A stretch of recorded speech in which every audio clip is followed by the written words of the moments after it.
The U Ultra is the latest phablet from HTC. It aims to entice buyers away from the Huawei 10 Plus, and to fill the gap left by the Galaxy Note 7, by offering users a variety of unusual features. The two most noteworthy are the addition of a secondary screen on the phone's top, as well as a new Sense AI feature that will let the phone learn your usage habits and automatically take actions on your behalf.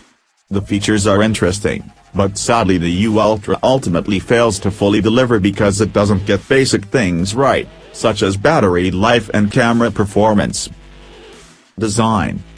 HTC is a company that prides itself on design, and its flagship Metal One series smartphones have, in my opinion, always been beautiful devices. That's why I'm a little disappointed by the U Ultra, which feels like the ugly duckling of HTC's line. HTC's ditched the full metal frame design it's famous for and opted for a glass back. This would be fine if the glass had the classy feel of that on the Samsung Galaxy S7 Edge, but it isn't. The back feels more like plastic than glass and is an outright smudge magnet. It also feels a little flimsy, and there's a noticeable amount of flex when you press on it with even moderate force. This isn't a handset I'd expect to survive any serious accidental drop or bump. Display. The U Ultra's dual-screen setup is one of its headline features. The system works in a similar way to the twin display setup seen on the LG V10 and V20 and places a secondary 2-inch screen over the U Ultra's primary 5.7-inch 1440p panel. The primary display is also pretty good. The 1440p resolution ensures text and icons look uniformly sharp. The Super LCD 5 panel also offers reasonably realistic-looking colors that don't look too cool or too warm. Blacks aren't the inkiest I've seen, especially when compared to AMOLED panels, but they're far from terrible. Software. The U Ultra's software is one of its greatest strengths. The handset runs using Android Nougat and HTC's nifty Sans skin. The inclusion of Nougat is always a welcome sight on any smartphone. The OS is the best version of Android to date and brings a wealth of useful features and under-the-hood upgrades.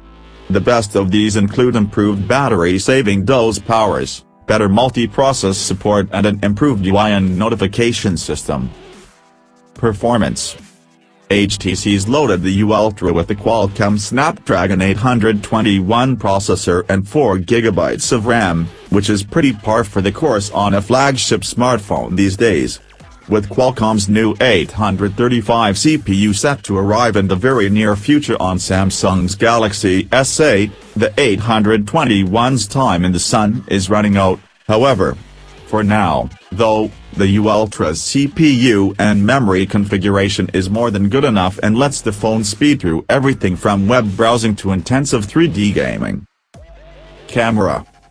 The U Ultra comes with an noise-equipped 12-pixel sensor on its back, and on its front is a 16-megapixel selfie shooter, with an ultra-pixel mode for lower light and auto HDR.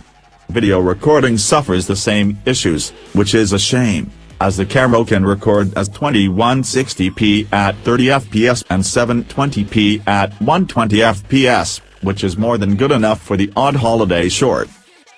Battery. Battery life is another area the HTC U Ultra falls flat.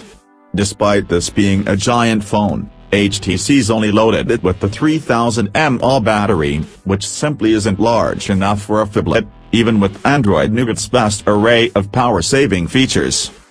And the last is verdict. The HTC U Ultra isn't bad, it's just not great, and with pricing starting at a whopping $749, around £649, it feels a little overpriced.